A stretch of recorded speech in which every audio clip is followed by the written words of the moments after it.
Baik, pertama saya akan menjelaskan mengenai konsep dan urgensi ketahanan nasional dan bela negara. Untuk poin yang pertama yang akan saya bahas adalah wajah ketahanan nasional Indonesia.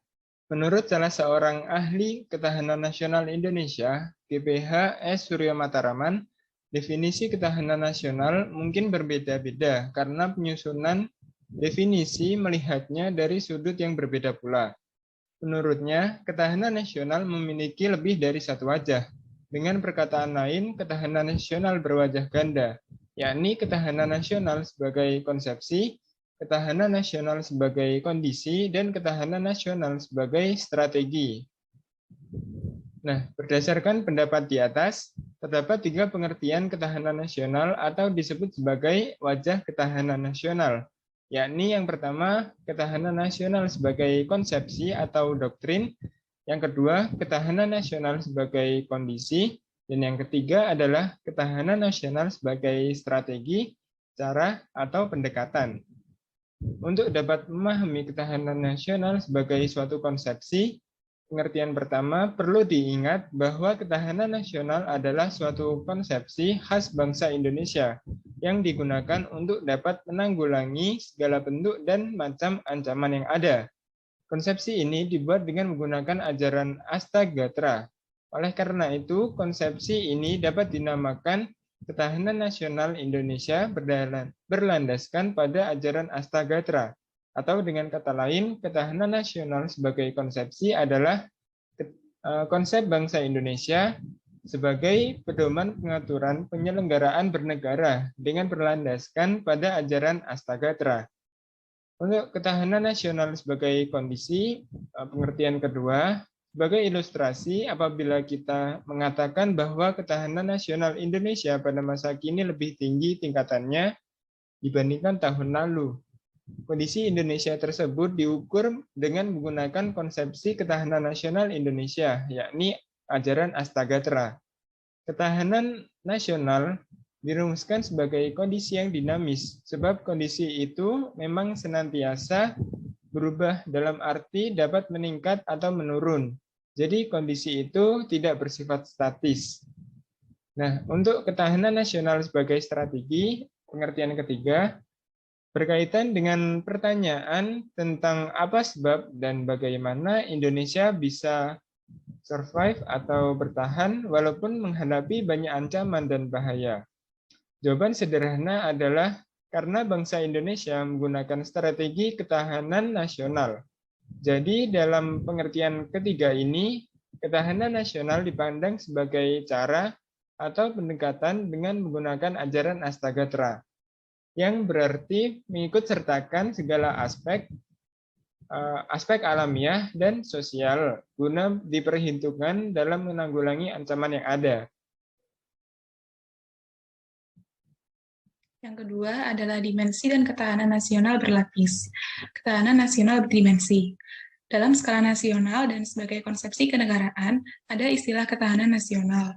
Selanjutnya, berdasar aspek-aspeknya, ada ketahanan nasional bidang politik, sosial, ekonomi, budaya, dan pertahanan keamanan. Dari situ, kita mengenal istilah ketahanan politik, ketahanan budaya, ketahanan sosial, ketahanan ekonomi, dan ketahanan keamanan. Selanjutnya, ketahanan nasional berlapis. Ketahanan nasional sebagai kondisi yang kokoh dan tangguh dari sebuah negara tentu tidak terwujud jika tidak dimulai dari ketahanan pada lapisan-lapisan di bawahnya.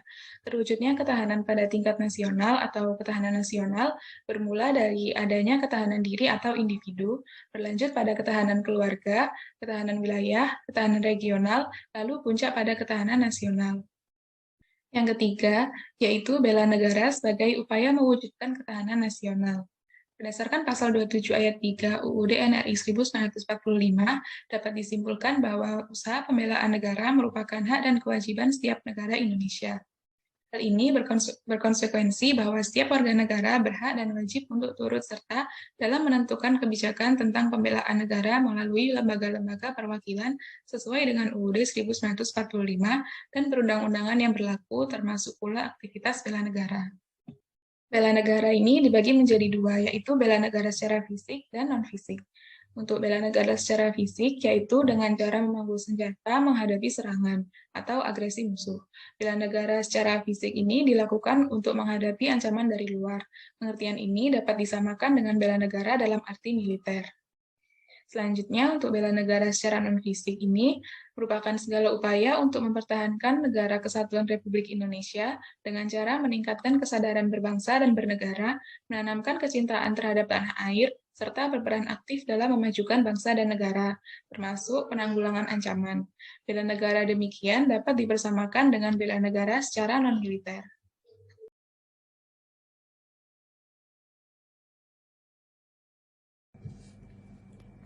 Sejak kapan dan bagaimana munculnya konsep ketahanan nasional di Indonesia? Nah, secara historis, gagasan tentang ketahanan nasional itu bermula pada awal tahun 1960-an, yaitu di kalangan militer Angkatan Darat di SSKAD yang sekarang itu namanya SESKOAD. Nah, pengaruh komunisme itu menjalar sampai dengan kawasan Indochina, sehingga satu persatu kawasan Indochina itu menjadi negara yang komunis, yaitu contohnya Laos, Vietnam, dan juga Kamboja. Nah, pada tahun 1960-an itu terjadi gerakan komunis di negara Filipina, Malaysia, Singapura, dan juga Thailand. Mengapa bangsa Indonesia tetap mampu bertahan menghadapi serbuan ideologi komunis? Padahal negara-negara lain itu banyak yang berguguran. Nah, jawabannya adalah karena bangsa Indonesia itu memiliki ketahanan nasional khususnya yaitu pada aspek ideologi. Nah, pada tahun 1968, pemikiran di lingkungan SSKAD itu dilanjutkan oleh Lemhanas atau Lembaga Pertahanan Nasional dengan dimunculkannya istilah kekuatan bangsa.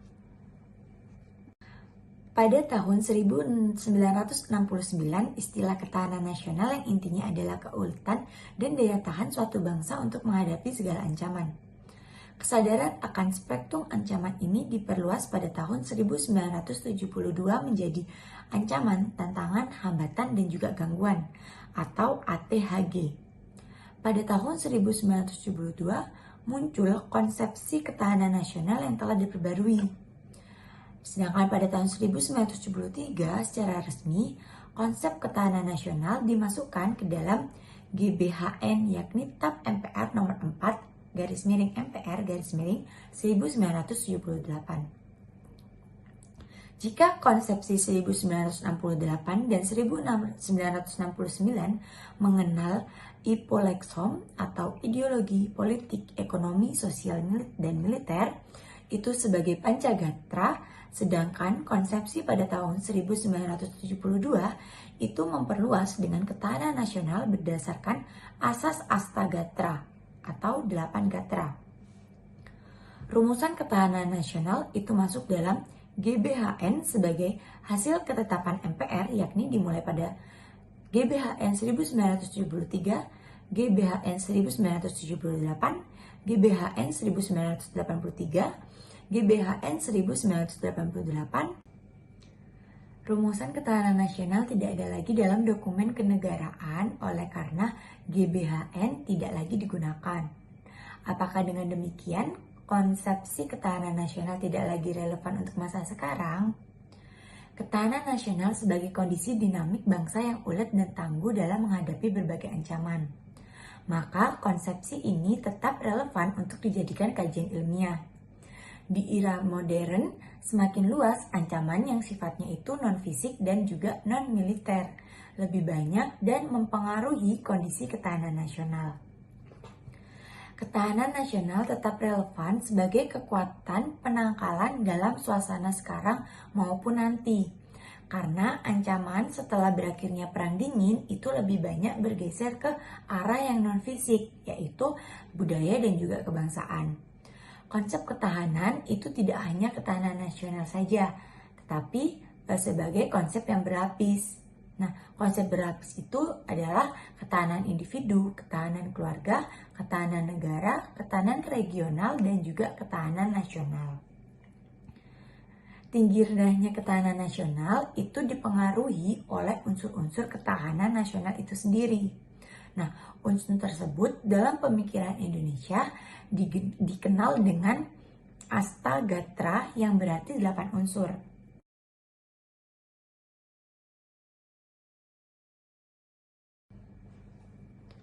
Pengalaman sejarah bangsa Indonesia. Konsep ketahanan nasional terbukti mampu menangkal berbagai bentuk ancaman sehingga tidak berujung pada kehancuran bangsa atau berakhirnya NKRI. Kehidupan berbangsa dan bernegara akan mengalami perubahan, perkembangan, dan dinamika yang terus berubah sejalan dengan keadaan atau objektif yang ada di masyarakat. Ketahanan nasional sebagai kondisi wajah Tanas. Gambaran Tanas bisa berubah-ubah, kadang tinggi, kadang juga rendah. Pada tahun 2013, Lemhanas pada kajiannya menemukan fakta bahwa ketahanan nasional Indonesia tidak tangguh alias rapuh.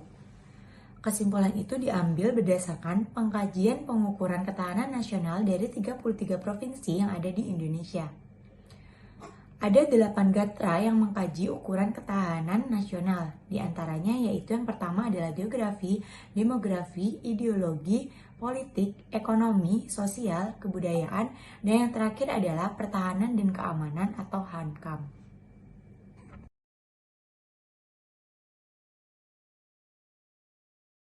Esensi dan urgensi ketahanan nasional. Esensi dari ketahanan nasional pada hakikatnya adalah kemampuan yang dimiliki bangsa dan negara dalam menghadapi segala bentuk ancaman yang spektrumnya semakin luas dan kompleks.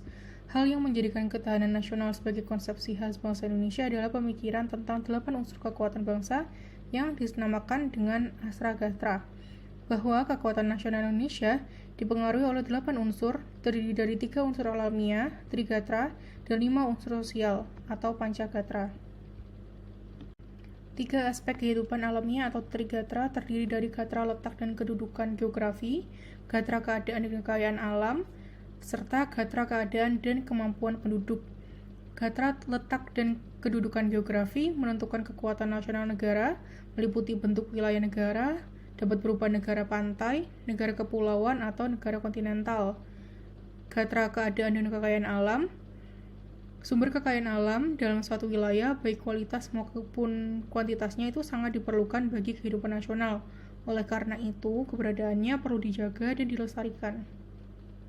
Gatra keadaan dan kemampuan penduduk besar pengaruhnya terhadap upaya membina dan mengembangkan ketahanan nasional, meliputi jumlah kuantitas, komposisi persebaran, dan kualitasnya. 5 aspek kehidupan sosial atau Pancagatra terdiri dari gatra ideologi, gatra politik, gatra ekonomi, gatra sosial budaya, dan gatra pertahanan serta keamanan. Gatra ideologi menunjuk pada perangkat nilai-nilai bersama yang diyakini baik untuk mempersatukan bangsa. Gatra politik berkaitan dengan kemampuan mengelola nilai dan sumber daya bersama agar tidak menimbulkan perpecahan, tetap stabil, dan konstruktif untuk pembangunan. Gatra ekonomi, setiap negara memiliki sistem ekonomi tersendiri dalam rangka mendukung kekuatan ekonomi bangsanya. Ekonomi yang kuat tentu saja dapat meningkatkan ketahanan ekonomi negara yang bersangkutan. Gatra sosial budaya, tingginya nilai sosial budaya biasanya mencerminkan tingkat kesejahteraan bangsa, baik fisik maupun jiwanya. Kemudian, gatra pertahanan dan keamanan. Unsur pertahanan keamanan negara merupakan salah satu fungsi pemerintahan negara. Negara dapat melibatkan rakyatnya dalam upaya mempertahankan negara sebagai bentuk dari hak dan kewajiban negara dalam membela negara. Esensi dan urgensi bela negara. Esensi nilai-nilai bela negara terdiri dari cinta tanah air, sadar berbangsa dan bernegara, setia pada Pancasila sebagai ideologi negara, rela berkorban untuk bangsa dan negara, serta memiliki kemampuan awal bela negara baik psikis maupun fisik. Bela negara secara fisik. Menurut Undang-Undang Nomor 3 Tahun 2002 tentang Pertahanan Negara, keikutsertaan warga negara dalam bela negara secara fisik dapat dilakukan dengan menjadi anggota Tentara Nasional Indonesia dan pelatihan dasar kemiliteran. Saat ini, pelatihan dasar kemiliteran diselenggarakan melalui program Rakyat Terlatih, yaitu RATIH. Rakyat Terlatih atau RATIH terdiri dari berbagai unsur, yaitu Resimen Mahasiswa atau Menwa, Perlawanan Rakyat atau Wanrah, Pertahanan Sipil atau Hansip, Mitra Babinsa, dan Organisasi Kemasyarakatan Pemuda atau OKP yang telah mengikuti pendidikan dasar militer dan lain-lain. RATIH berfungsi untuk ketertiban umum, perlindungan masyarakat, keamanan rakyat, dan perlawanan rakyat. dapat mengadakan wajib militer bagi warga negara yang memenuhi syarat seperti yang dilakukan di banyak negara maju di Barat. Mereka yang telah mengikuti pendidikan dasar militer akan dijadikan cadangan Tentara Nasional Indonesia selama waktu tertentu. Rekrutmen dilakukan secara selektif, teratur, dan berkesinambungan. Penempatan tugas dapat disesuaikan dengan latar belakang pendidikan atau profesi mereka dalam kehidupan sipil. Tugas pertahanan keamanan negara bukanlah semata-mata tanggung jawab TNI, tapi adalah hak dan kewajiban seluruh warga negara Republik Indonesia. Kemudian yang selanjutnya adalah bela negara secara non-fisik. Bela negara secara non-fisik adalah segala upaya untuk mempertahankan negara kesatuan Republik Indonesia dengan cara meningkatkan kesadaran berbangsa dan bernegara, menanamkan kecintaan terhadap tanah air, yaitu salah satunya diwujudkan dengan sadar dan taat membayar pajak, serta berperan aktif dalam memajukan bangsa dan negara, termasuk penanggulangan ancaman dan lain-lain sebagainya. Menurut Undang-Undang Nomor 3 Tahun 2002 tentang Pertahanan Negara, keikutsertaan warga negara dalam bela negara secara non-fisik dapat diselenggarakan melalui pendidikan kewarganegaraan dan pengabdian sesuai dengan profesi. Pendidikan kewarganegaraan dapat dilaksanakan melalui jalur formal atau sekolah dan perguruan tinggi dan jalur non-formal sosial kemasyarakatan.